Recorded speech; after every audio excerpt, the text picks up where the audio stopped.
When the worst of nature brings out the best of man, next on Carpe Diem.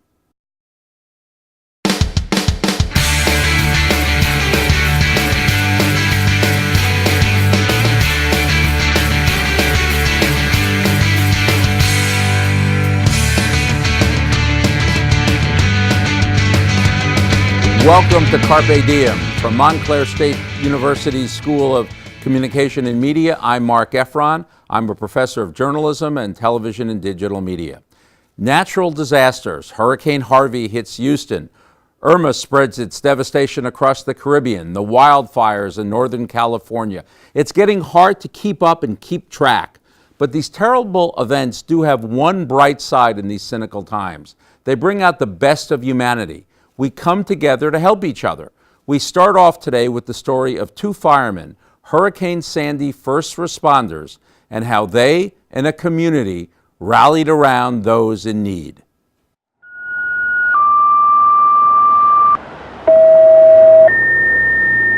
Station 5, Station 6, all fire chiefs, all first aid squads. When the storm came in, that was my first year as a lieutenant.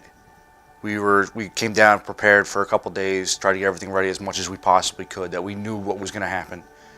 We knew we were going to get some flooding. We weren't sure how much, because it's never flooded as much as it did. When the storm hit, we had gotten a call. It was around 6 o'clock that evening.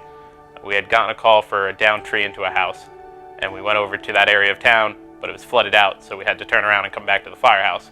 And when we left, we could see the water rising down the road from us, but by the time we got back from the call, the water was sitting in the parking lot of our firehouse. So we knew we had to start moving things. First, we moved our cars. We moved them down the street to the local shopping center, and then we came back here trying to grab as much as we could and throw them in the fire engines so we could get out of here. We went over to the local shopping center where there was a vacant store, so we stayed there for the night. One of the other fire companies came with us. Once the tide receded, we came back. We didn't have any power at all. Our generators got flooded. We didn't touch anything that night, so we went upstairs to our hall, set up the cots, went to sleep, figured in the morning we'll get a better look, see how everything is. It was kind of quiet those first couple of days. There wasn't really much going on. I mean, obviously we came back and we had to get to work here trying to get this place together. And it wasn't until kind of days later that, other groups started showing up to offer help. We had the Red Cross out here offering food. We had an organization come in here and kind of use the firehouse as like a donation center to hand out stuff. We had, for a while, we had two firemen from the Pittsburgh area that volunteered, came out here, rode calls with us for a couple days. We had firemen from other companies within the town coming down to help out because a lot of our members, they were also dealing with their own houses. So when calls were coming in, whether either we were staying someplace else in like other towns or if we were out working on our own house, we had the response. People were coming out. A lot of people were coming here to the firehouse and talking about their experiences, dealing with the insurance, what was working, what was helping out. It seemed like a lot of the people, they just came together. People you didn't know even existed, you met. And you talked to them and you remember, hey, they were from this house over here. They had that damage to their house. All right, this one wasn't so bad, but yet they had to do this. You met a lot of the people that really didn't come out of the woodwork. You really didn't see around town too much. Somehow this became the central station for everybody in this area because people were coming to us for information. Where do we go for this? Who do we contact for that? So we started getting information ready. People were just dropping off donations. Water, clothes, blankets, food. People in the community were making food, dropping it off almost throughout the day. And then there was a group of volunteers. At the time, they weren't even part of any organization. They just came down and started serving the food, organized all the supplies we had, and then they started making up lists of things that they wanted that would better help suit the community. So they were here probably about almost 2 months after the storm. And everybody was coming in, they were coming in for lunch. They set certain times that they were here for. If you're working on your house, you needed a warm meal, you came here.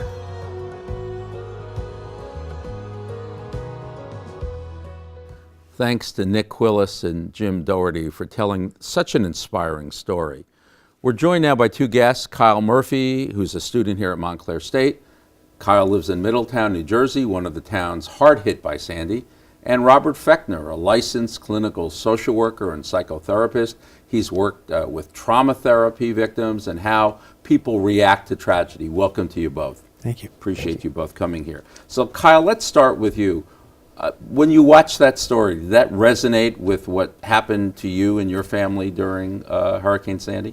I definitely recognize a lot of the pictures for sure. We're actually only a town over from Port Monmouth, and yes, it was weird seeing trees not standing and just seeing them in the way and seeing them on the ground. And I remember seeing like a downed tree like right next to a house, and it was like at least like 60 feet tall. And it was really like paralyzing at first to just see something that you've only seen like hanging above you, just like looming down. So what was the psychological destruction or issues that you went through in the aftermath of Sandy? It was definitely interesting seeing the landscapes much different. Seeing a lot of like just the nature disrupted and just a lot of everyone outside on their lawn and like all of these just different scenes in like such familiar places look so different. So Robert, is that kind of disruption that Kyle describes, is that normal? Is that the kind of thing you see in your work? Sure, in part. I mean, there's within any trauma, there's the trauma event, and then there's the trauma response. Typically when people talk about trauma and a person's trauma reaction, it has a lot more to do with the deeper emotional components of what's going on, and not just in the shock and awe of it, but more so in what they're not able to process at the time. So in a moment like that, you don't really have time during the event itself to process how one feels as the trees are falling down, as the streets are flooding, but then, to do a walkthrough afterwards and see, where things used to stand and what the town looks like. It's at that moment that some of the emotions might hit, or it might still be way too intense for them to fully register. What happened in your case? Was it something that kind of was a time released, or was it something you were able to put beside you and kind of move on? It definitely unfolds in moments over a stretch of time. I definitely noticed that right away, like the immediacy of the problems didn't really lend itself to really thinking them over.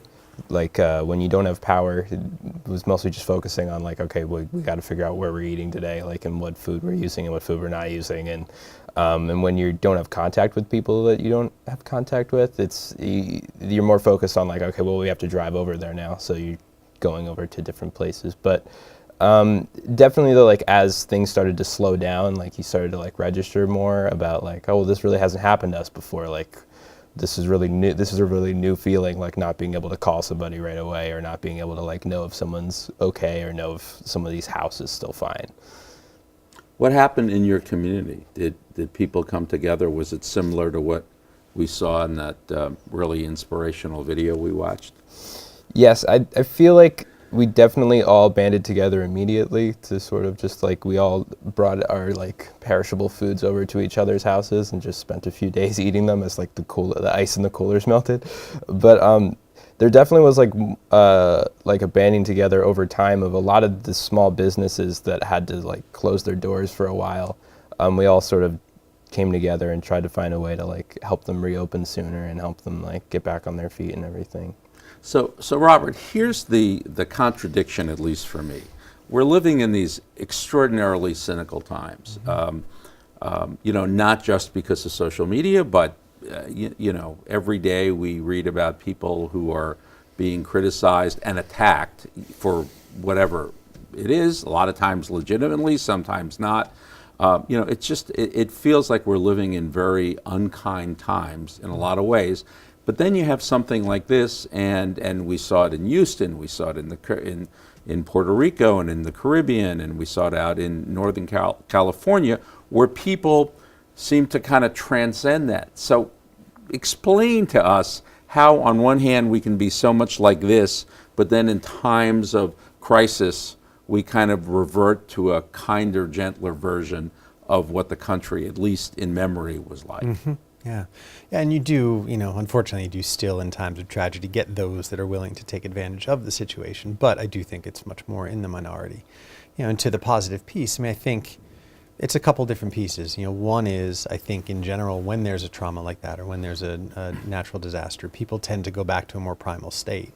And, I haven't studied this piece of it, but I imagine it dates back to the days when we first decided it's better for us to live together as a community and hunt together as a community and farm as a community than to just live as individuals. So I think when this happens, our natural tendency is just to group together, and that involves coming to others' aid. I think sometimes there's also the element that it's easier for them to help others than to deal with their own tragedy within that moment, which is great in that it creates that kind of altruism. But when there's also this collective moving toward the activity, of just getting things resolved, getting things together, figuring out where the next meal is going to come from, there's oftentimes not a lot of room for the more emotional support. It becomes very much about the physical support. Just kind of getting food, as you said, driving Kyle to a friend. Mm-hmm. So based on what we're hearing from Robert, does that mirror what you and your friends in your community went through? Was it, how much of it was, I need food, I need to make sure my family is safe, versus, at least my house is still standing, hers isn't, I got to help that. How do you balance kind of your needs and the immediate needs of those around you with people you may not know but who got hit worse than you did?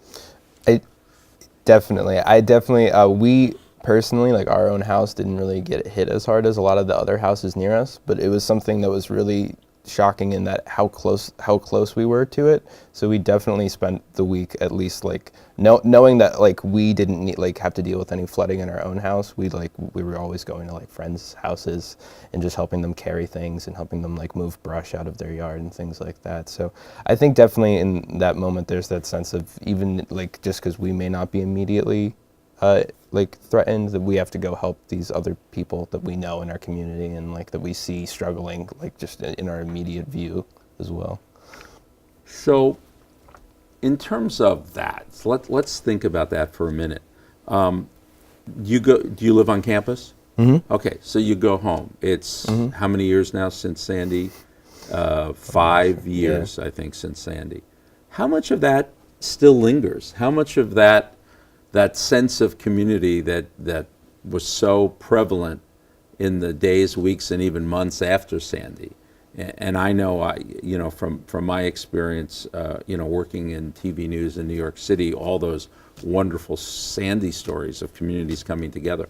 But is that still there, or are we now in a? And I'm not talking about the rebuilding, but in terms of the emotional and the community, is that a part of the past, or is it still there?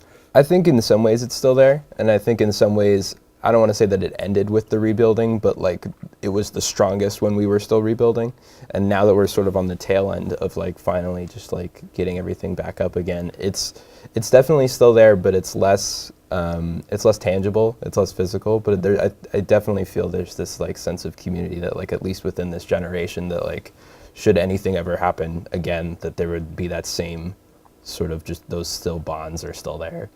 Is it easier, Robert, for somebody of Kyle's age to deal with trauma and stress? And I think back to those all those studies that were done with children in Northern Ireland, after the so-called Troubles, where there was an amazing amount of resiliency in dealing with this daily death from the sectarian war.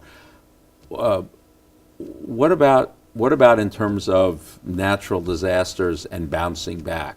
Is it easier for somebody his age? It depends on the individual. I mean, there are a lot of different factors that contribute to how somebody responds to a traumatic event and the degree to which they themselves experience their own emotional trauma. Two of the biggest predictors of that are previous trauma and support system. And so, if you look at somebody who has not had as much time on this earth and who still has parents and a family that's intact, you kind of have two of those things that are already checked off because they haven't necessarily had as much trauma as somebody who's been around for longer. And typically they have a family that they can rely on for that support network. If they're in college, they have friends that are readily available for that support network. But again, everybody's different. So you can't generalize. For sure. No. So can you generalize? I mean, did you find that your peers were able to kind of move on? You went back to college, but that and again, I'm not asking for any personal stuff, but just your observation of your town. Did you find that one generation had an easier time of it than another? I definitely think for people around my age that we were kind of like crossing over a threshold when that happened. Mm-hmm. Like we were kind of like going from like late teenagers to like becoming young adults. So there's definitely, I think we had less. I'm waiting for that threshold to happen to me. It hasn't happened yet, but go ahead.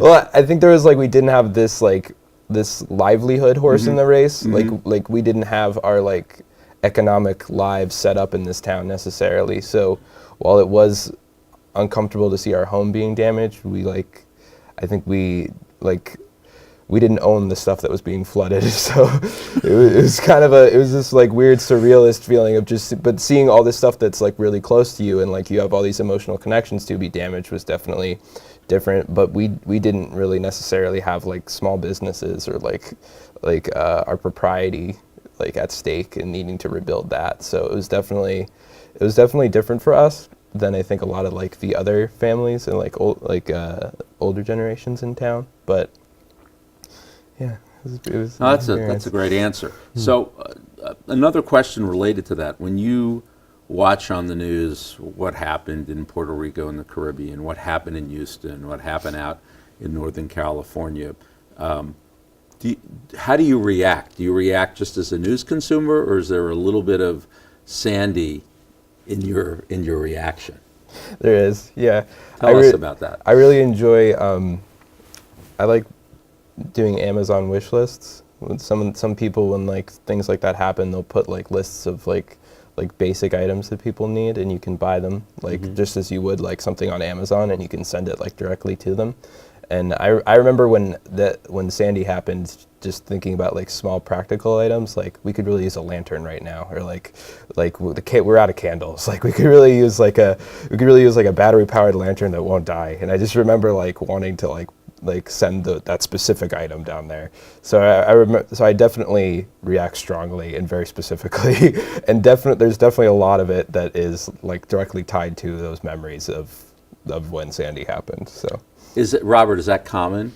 In other words, people who go through events like Kyle went through, that mirror, that kind of changes how they look at other natural disasters happening in other parts of the country or the world? Sure. Yeah, I mean, it certainly, it establishes, I think, a very special type of empathy to have been through something like that and know the nuances, not just of the practical of what they need in terms of candles and lanterns and things like that, but also emotionally, to really deeply understand what it's like to experience that kind of loss, that kind of tragedy, that kind of hardship. At the same time, watching those things can trigger more painful empathic reactions in people, which is why when we had sort of the 1, 2, 3, 4 punch of all of these natural disasters coming, I think for a lot of people it was quite difficult. To have to see it over and over and over again and have that triggered. So, though it's not exactly what we're talking about, I think it's valid to also include not just natural disasters, but some of these terrible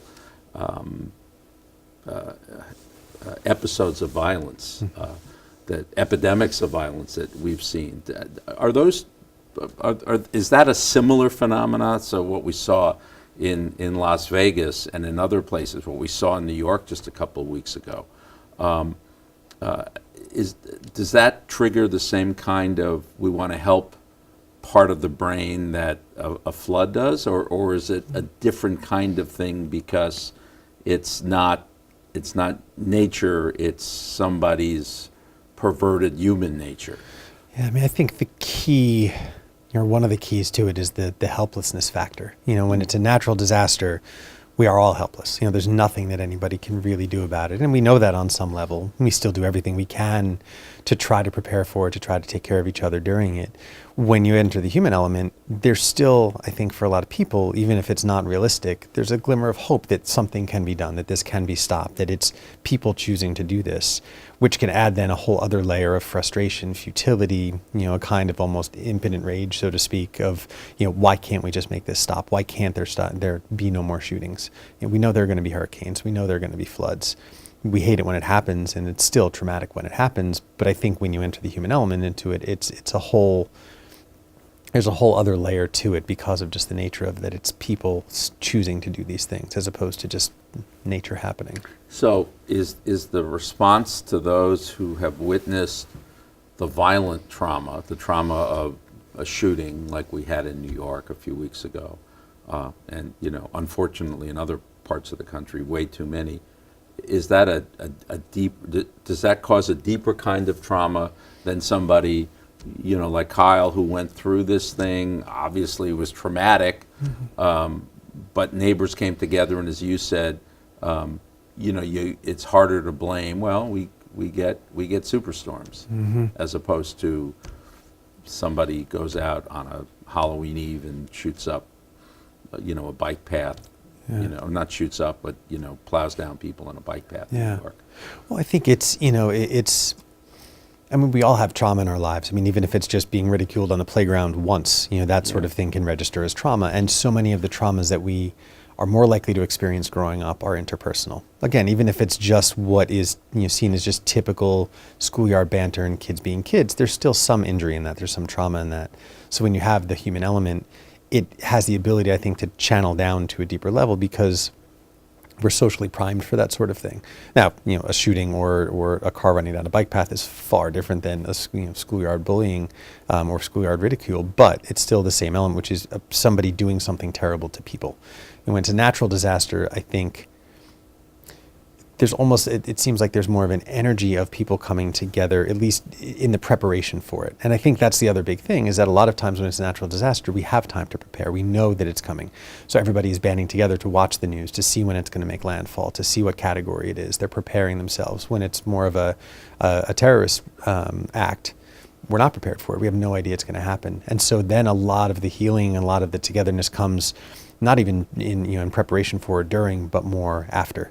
New York City after 9/11 was a magical place for at least quite a few weeks when everybody banded together. On the day of, it was for all of the horrors of it, it was incredible the way that everybody banded together once it had all happened. So I think it's very different for both of those reasons. The human element and also the general lack of awareness and preparedness beforehand. Right. So Kyle, after Superstorm Sandy, you were still in high school? Mm-hmm. So you had, a couple more years before you started. When you started Montclair State, when you moved onto campus, did you in any way seek out other people who went through the storm? Was that kind of a secret handshake in a way? I definitely knew a lot of friends who grew up in the same town as me, and I definitely kept in touch with a lot of those friends. It was definitely interesting. I also had a T-shirt. Yeah. What did it say? I think it's Sandy Strong, and it had a picture of New Jersey and this clown that's on a big sign in our town. Right. And that was nice, wearing that around, knowing that if someone saw that and understood where that was from, that they would know, and they would be someone who grew up where I grew up. Did people come up to you? Yeah, one person I actually met that way. Okay. But that was definitely it was nice knowing that I knew people, and knowing that there were people who had the same sort of experiences that I had during that time period. And it was nice knowing that I had this T-shirt to sort of be able to seek those people out indirectly and passively. Have you, again, without violating any patient-therapist confidentiality, have you worked with patients who have gone through something similar to this? And what are the things that you see? Does it lessen over time? It depends on how it's dealt with. So my first job within this field was free therapy for police and firefighters following September 11th. So anybody who had helped out had access to free therapy. So, it was pretty knee deep in it for quite some time. It depends. Sometimes, people who have been through many traumas, they just get very good on some level at just putting it away and moving on, and especially police and firefighters, trauma throughout their childhoods and then trauma in their careers, and then something like this, while it's the biggest one that they had dealt with, their system is kind of primed on some levels to deal with that. But then on the other hand, you have those moments in those people where this just becomes the thing that's too much for them to take. I think, there are those that naturally can just sort of, that have that resilience to bounce back from traumas and move on. But a lot of times it is about unpackaging whatever it is that happens during the trauma. Much of what creates a trauma response is that when the thing is happening, whatever the thing is, a natural disaster, a terrorist attack, we take all of the feelings that we're supposed to be feeling at that time and we just put them in our pocket and run because we have no other option. We just have to survive. Sometimes we get to the end of the trauma and we unpackage those feelings and we deal with them. Sometimes we prefer just to move on because we realize those are just too great to take on. And it's more those situations that when people don't really deal with it afterwards, that a lot of times the trauma can come back and keep reminding them that it's still there. Has your trauma come back, or are you more in your past at this point? I think it only comes back when I see other communities struggling more than anything else, personally. I think it comes back in that response that it's important to me seeing how much help how much our community thrived from the help that we gave ourselves by banding together to want that to happen for other communities and want people to band together for other communities. So if you had to say something to people watching the news the next time there's a natural disaster, what would that message be to people? As somebody who went through a natural disaster, banded together with the community and came together. It's easier to help than you think. It's definitely, the little things help and the larger things help, so anything really helps. Any final word, Robert? Yeah, just, and when you're done helping, make sure you help yourselves, or seek help yourselves. It's so easy for people to get caught up in the altruism, which is the beauty of it, but also people need to remember that they too need to heal. Well, this was a terrific discussion. Thank you both very much.